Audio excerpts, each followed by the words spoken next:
दलान केहन लाग रहल छै कि अंगना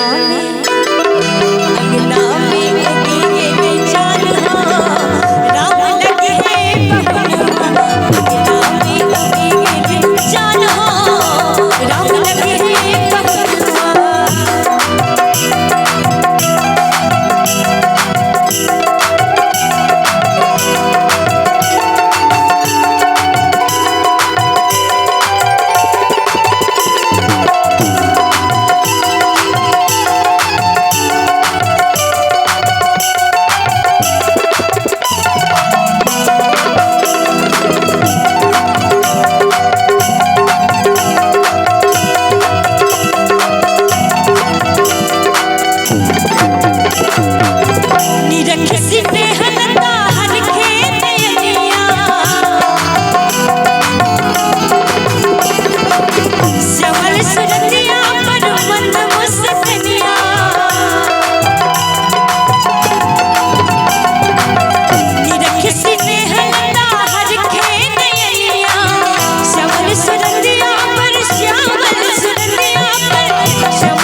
अरे हर खेला जियरा हमार हो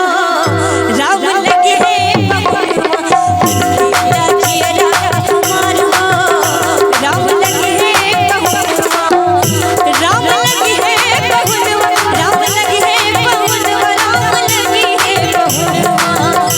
राम लगे पहुनवा राम लगे पहुनवा राम लगे पहुनवा सिया जी